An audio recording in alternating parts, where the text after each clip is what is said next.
al programa Pido la Palabra del canal del Congreso, con dos invitados muy especiales de la Comisión Segunda Constitucional.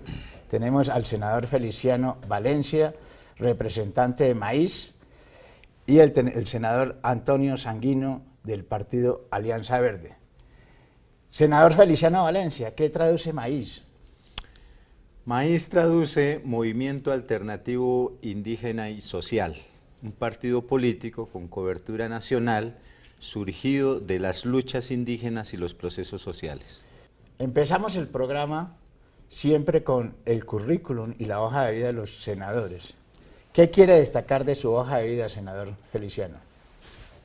Mis luchas desde la niñez en todo lo que es el proceso del movimiento indígena, los reconocimientos que he tenido por esa labor que desde la niñez vengo ejerciendo, y en el 2009 fui declarado maestro de la sabiduría por la UNESCO. Académicamente he cursado el bachillerato, he realizado otros estudios de carácter nacional e internacional, pero mi vida ha estado centrado en el acompañamiento de las luchas indígenas, campesinas, agrarias, sociales, que se han venido construyendo en el país. Ese ha sido mi vocación y eso me trajo aquí al Congreso de la República. Usted es de un cabildo indígena de Santander de Quilichao, entiendo. Del Cabildo Indígena de Munchique Los Tigres, municipio de Santander de Quilichao, en el departamento del Cauca. Munchique quiere decir tierra de los espíritus.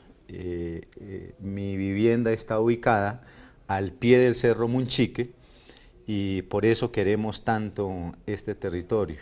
Como muchos de los territorios, es un lugar mágico, un lugar hermoso y bonito que cuidamos y luchamos para que prevalezca en el tiempo. Usted fue consejero mayor del CRI, ¿cierto?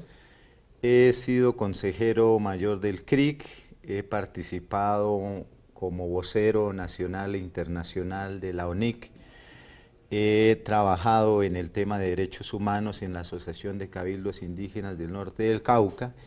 En el año 2000 fui candidato a la alcaldía del municipio de Santander de Quilichao y en el 2014 fui ex precandidato presidencial de la República de Colombia.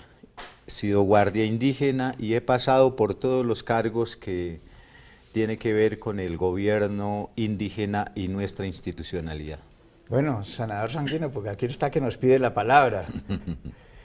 Creo que usted es candidato a doctor. No, cuando están hablando los hermanos mayores, dicen en la Sierra Nevada hay que dejar que hablen los hermanos mayores. ¿Usted es candidato a doctor o es doctor? No, yo tengo un doctorado que cursé y obtuve. Yo sí tengo título, a diferencia de muchos que dicen que hacen por ahí un cursito de una semana y vienen aquí a posar de doctores. Yo tengo un doctorado en Gobierno y Administración Pública en la Universidad Complutense de Madrid. Pero ha sido concejal varias veces. Yo sobre todo soy un ciudadano común y corriente. Soy una persona, digamos, que provengo de una familia como cualquier familia colombiana de estratos populares. He sido un luchador social desde muy joven, desde que tenía 12, 13 años me vinculé a las luchas estudiantiles por allá a finales de la década del 70, comienzos de los 80. Hice parte del movimiento estudiantil por la Constituyente, creo que fue, digamos, un momento excepcional para la generación de jóvenes que en aquella época abrazamos las causas del cambio, de la transformación social en Colombia. Y a partir de los 90 me convertí en un activo militante por la paz, he hecho parte del Movimiento Ciudadano por la Paz, dirigí una organización no gubernamental dedicada a los temas de paz y a los temas Pero fue negociador de la corriente de Renovación Socialista, un proceso exitoso. Sí, fui parte del equipo negociador de la corriente de Renovación Socialista, que celebró un acuerdo de paz en el año 1994, y luego de haber sido director de la Corporación Nuevo Arcoíris por espacio de 10 años, momento en el cual hicimos la investigación sobre la parapolítica con León Valencia, con Claudia López, ocupé una curul en el Consejo de Bogotá, primero en nombre del Polo Democrático y luego en nombre de los Verdes, por 3 periodos consecutivos. Y ahora estoy aquí en el Congreso haciendo parte de un ejercicio colectivo de la bancada alternativa y de la bancada de la Alianza Verde. Creo que lo meritorio de lo que podamos hacer va a depender del esfuerzo colectivo que podamos hacer, juntando historias, juntando liderazgos y también construyendo una voz colectiva en el Congreso que interprete a las mayorías del país. Bueno, entremos al tema. El tema que nos ocupa hoy obviamente es todo el tema de la participación ciudadana y política de los colombianos y sobre todo un tema crucial que es el tema de la consulta previa. ¿Por qué no nos explica, senador Feliciano, en qué consiste la consulta previa? Claro que sí. La consulta previa es el acumulado de las luchas que los pueblos indígenas en el mundo hemos venido realizando. La consulta previa es un ejercicio, una compilación de análisis jurídicos, de jurisprudencia a nivel del mundo, que varios juristas han venido realizando y formulando para llegar a lo que hoy es la consulta previa.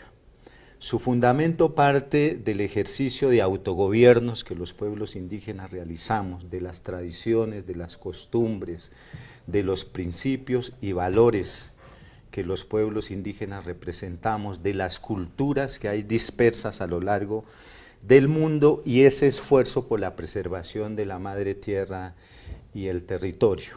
La consulta previa se fundamenta sobre el convenio 169 de la OIT, que recoge otro convenio anterior en materia de derechos étnicos en el mundo y lo plasman en Colombia como Ley 21 de 1991.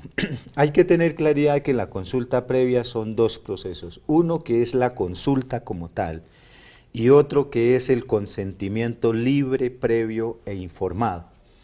Para llegar al consentimiento libre, previo e informado se agota el proceso de consulta que tiene 9 pasos establecidos por el gobierno colombiano o por la norma colombiana. Hoy dirigido a través de una coordinación nacional de consulta previa adscrita al Ministerio del Interior y de Dirección de Etnias.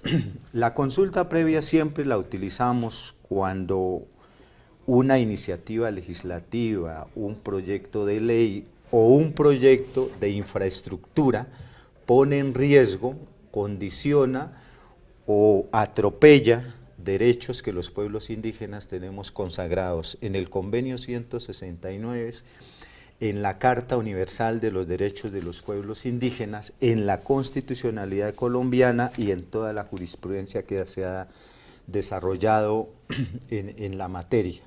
Así que cada vez... Es que nos están pidiendo ir a mensajes institucionales porque pues esto tiene una reglamentación. Entonces vamos a unos mensajes institucionales y ahorita regresamos aquí en el canal Congreso, en el programa Pido la Palabra. Ya regresamos.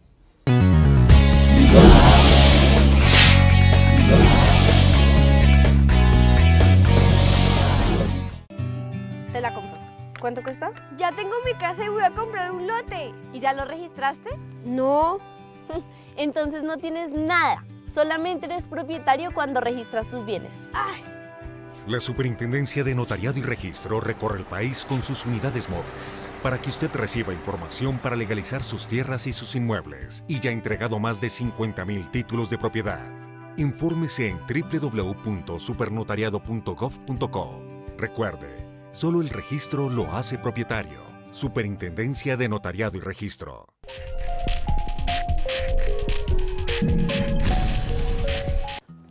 ¿Y entonces no puede vender la finca, señora Rubiela? Ni hipotecarla ni nada. Esta finca yo la compré pero no la registré. Es que usted es propietaria solamente cuando registra los bienes, pero está de buenas, porque mañana llega al pueblo la unidad móvil de la Superintendencia de Notariado y Registro, y allá le dan toda la orientación. ¡Buenísimo! La Superintendencia de Notariado y Registro recorre el país con sus unidades móviles para que usted reciba orientación para legalizar sus tierras y sus inmuebles y pueda venderlos, hipotecarlos o negociarlos. Infórmese en www.supernotariado.gov.co. Recuerde, solo el registro lo hace propietario. Superintendencia de Notariado y Registro.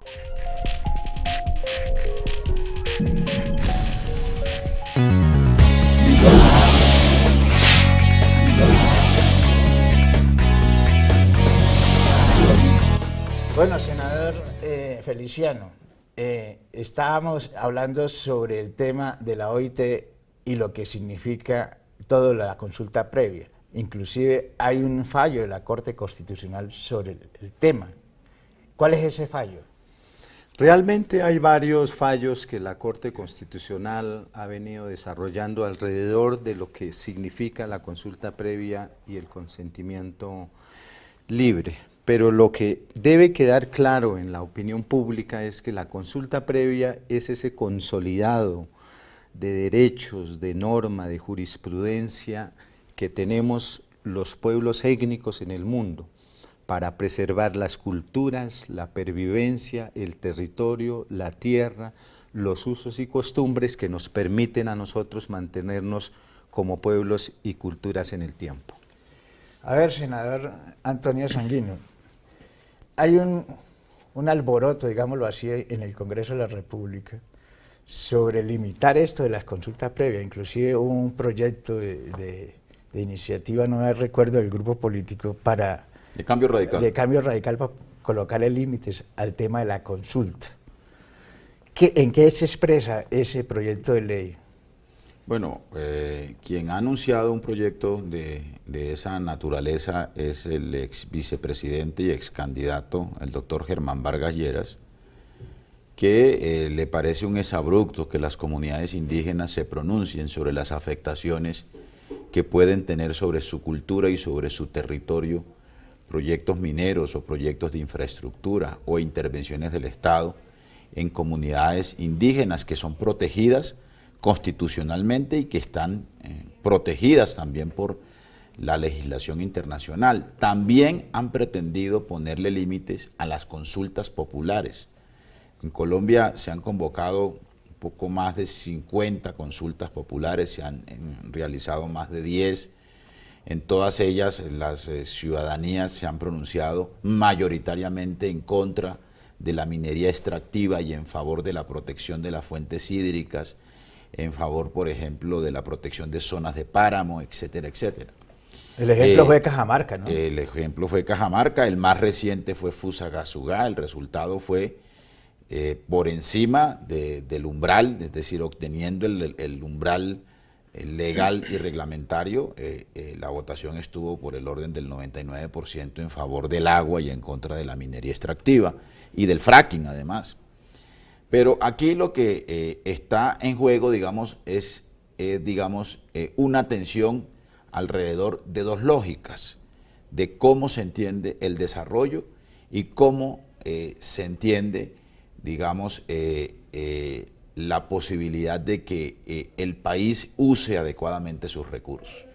Hay una posición, que es la posición que interpreta Germán Vargas Lleras, Cambio Radical, el Centro Democrático y todas las fuerzas del establecimiento político, que colocan los intereses de la explotación minera y los intereses de la gran minería por encima de las consideraciones ambientales. Y quienes nos situamos en el lado de la defensa de la vida, de la defensa del planeta, de asumir responsablemente las circunstancias del cambio climático, del calentamiento global, ¿no? Digamos, lugar en el que las comunidades indígenas, por supuesto que tienen un papel de liderazgo muy importante por su cosmovisión y su respeto y su reverencia a la naturaleza, ¿no? De la cual tendremos que aprender quienes somos, digamos, un poco más mestizos y quienes tenemos influencias de la cultura occidental mucho más evidentes, pero lo cierto es que esa es la tensión que hay. Nosotros somos defensores además de la consulta popular, porque la consulta popular y la consulta previa son instrumentos de democracia participativa, que fue el gran salto que dio la Constitución de 1991, complementar democracia representativa con democracia directa y participativa. ¿Por qué no le recordamos a los colombianos cuáles son todos los instrumentos que a partir de la Constitución de 1991 quedaron establecidos para que el pueblo colombiano participe en las decisiones del Estado? Que son instrumentos de la democracia moderna. Pero recordémoslos. También. Consulta popular, plebiscito. Digamos cada uno porque la gente no sabemos en qué consiste cada uno de ellos. La Constitución del 91 incorporó unos instrumentos de participación ciudadana. Uno de ellos es la consulta popular. Por ejemplo, la que se hizo ahorita con la consulta anticorrupción. La consulta popular anticorrupción es una manera de convocar a los ciudadanos para que los ciudadanos se pronuncien sí o no alrededor de una o más preguntas sobre un tema de interés nacional. En el caso de Bogotá, por ejemplo, la primera consulta popular que se hizo fue sobre el pico y placa. Sobre el pico y placa no, sobre el día sin carro, recordará usted, ¿no? Y los ciudadanos se pronunciaron en favor de un día sin carro al año. Pero la experiencia más reciente es la consulta popular anticorrupción. El otro instrumento que tenemos es el cabildo abierto. Aquí en Bogotá, por ejemplo, hicimos un cabildo abierto que se convoca por el Consejo mediante una petición y una solicitud de un número determinado de firmas alrededor de la venta o no de la empresa de telecomunicaciones de Bogotá. La realizamos hace año y medio, liderado por las organizaciones de usuarios y las organizaciones sindicales en la capital de la República. El otro instrumento es el instrumento del referéndum. El referéndum es un instrumento para reformar la Constitución por vía popular, ¿no? Acaba de haber uno en el Perú. Y entonces en el Perú, aquí estamos tratando de promover en Colombia un referéndum alrededor de elevar la educación pública superior a su condición de derecho fundamental. Hubo un referéndum por el agua también, ¿no? Que bueno, fue un referéndum que se hizo por la vía de una iniciativa popular. El otro mecanismo es el de la consulta popular, bueno, el de las consultas previas, que es un instrumento acotado, digamos, a las comunidades y a los territorios indígenas. En fin, digamos, son... el voto, ¿no? Bueno, el voto es un instrumento clásico de la democracia, por supuesto, pero en la Constitución del 91 se incorporó un elemento adicional, que es lo que se llama el voto programático, del que se deriva otro instrumento de participación ciudadana, que es la revocatoria del mandato. Bueno, la revocatoria la embolataron en Bogotá en relación con el alcalde Enrique Peñalosa, pero ese es otro instrumento que tenemos los ciudadanos para revocar el mandato de un gobernante cuando incumple el voto programático o el plan de desarrollo que le aprueba el Consejo o la Asamblea Departamental o el Congreso de la República. Vamos a unos mensajes institucionales, ya regresamos aquí en el programa Pido la Palabra del Canal Congreso.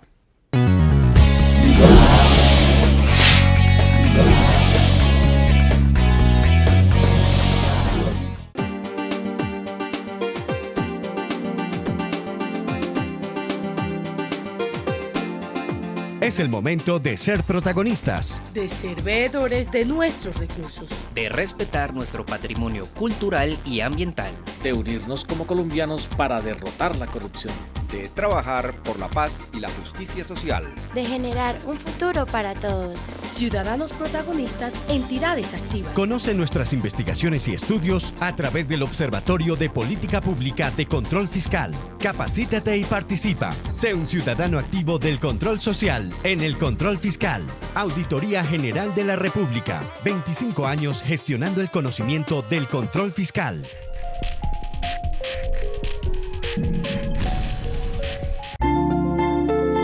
Yo estoy preparada para luchar por lo que he soñado. Estoy preparándome para crecer de nuevo y reinventar la vida. Me estoy preparando para compartirle al mundo que aquí todo es posible. Como Centro de Rehabilitación Inclusiva, brindamos a los miembros de la fuerza pública con discapacidad la posibilidad de volver a la vida productiva en sociedad. Gobierno de Colombia.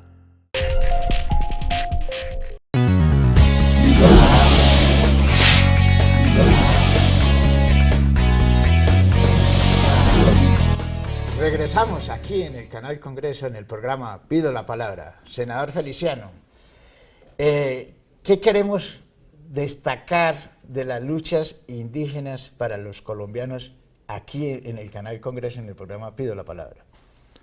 Queremos decirle al país, a los colombianos y colombianas, que la consulta previa como derecho internacional y constitucional no es el problema, porque han querido como hacer notar que la consulta previa es el problema del desarrollo en el país. Nosotros decimos que no. Es más, estamos abiertos a un debate si el interés es reglamentar la consulta previa, no en términos de desmejorarla, sino en avanzar hacia los derechos que hemos adquirido los pueblos indígenas, afros, minorías, rom, que somos los beneficiarios de la consulta previa.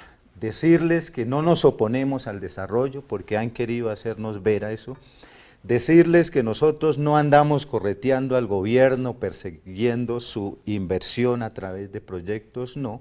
Lo que estamos llamando la atención de los colombianos y colombianas y del mundo entero es que la tierra hay que protegerla, que los recursos naturales no son inagotables y tenemos que cuidarlos, que los territorios merecen vivir y mantenerse como hasta ahorita están, y que las selvas, los bosques, el agua, el aire, no solo es para beneficiar a los indios, sino que es beneficio de toda la humanidad. Eso es lo que nosotros estamos alegando cada vez que salimos a exigir que se tenga en cuenta y se cumpla la consulta previa y el consentimiento libre e informado. Proteger la madre tierra, proteger el territorio, la diversidad y la vida es la misión que nosotros tenemos como pueblos indígenas, y para eso utilizamos la consulta previa. A ver, senador Sanguino, se está estrenando un mecanismo del Estatuto de la Oposición. Uno lo que observa es que realmente pues, se está aprendiendo, pero todavía no han practicado realmente este estatuto y no se le ve mucha simpatía y coherencia en muchos aspectos en el Congreso de la República, que es un elemento de la participación política. Pero Griserio, no solo es un problema pedagógico, no solo es que Macías y el señor Eduardo Pulgar y las mayorías del Congreso no hayan aprendido o no se hayan leído bien el estatuto de oposición, ¿no? Yo creo que el problema es un problema de resistencia y de talante democrático por parte de sectores de las élites políticas tradicionales que se acostumbraron a vapulear a la oposición, que se acostumbraron a perseguir a la oposición, que se acostumbraron a abusar del poder y a limitar espacios que les corresponden a las minorías y también a las fuerzas opositoras. Entonces, pues esa es la gran batalla que estamos dando en el Congreso de la República, porque por fortuna, y tuvo que haber un acuerdo de paz para que eso ocurriera, contamos con un estatuto de oposición que tenemos que hacer respetar, porque ello implica, repito, una batalla democrática y una ruptura en las costumbres políticas de las élites tradicionales y de las mayorías en el Congreso, en la manera como se ejerce el debate público y en la manera como se ejerce la acción parlamentaria en el Congreso y en el resto de las corporaciones públicas del país.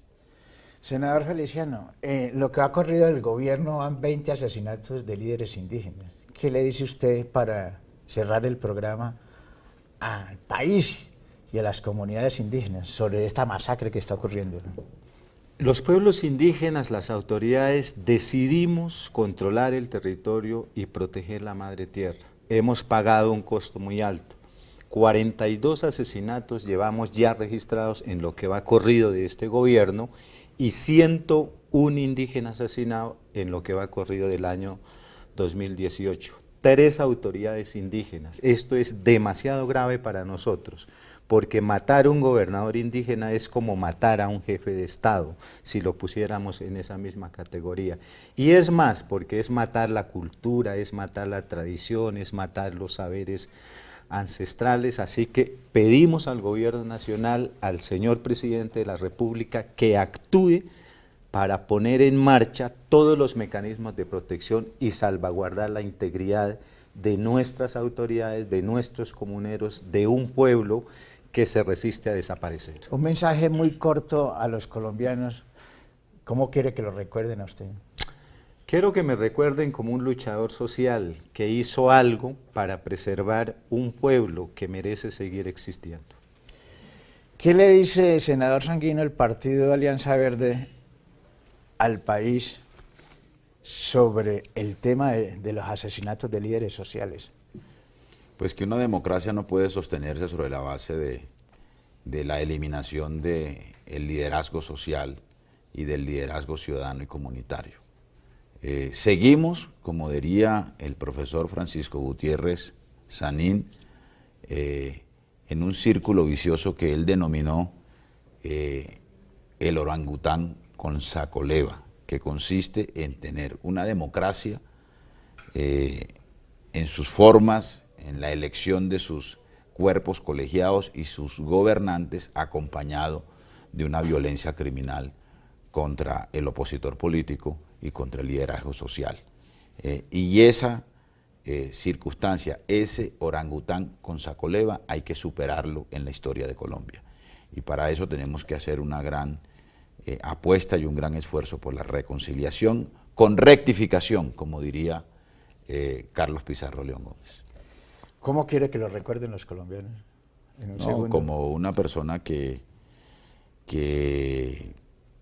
ha hecho un esfuerzo personal también y colectivo como generación por construir una sociedad democrática, realmente democrática. Gracias, senador Sanguino, por estar aquí en el programa Pido la Palabra. Muchas gracias, Griserio. Gracias, senador Feliciano, por estar aquí en el programa Pido la Palabra. Muchas gracias. Gracias a todos ustedes por estar con nosotros.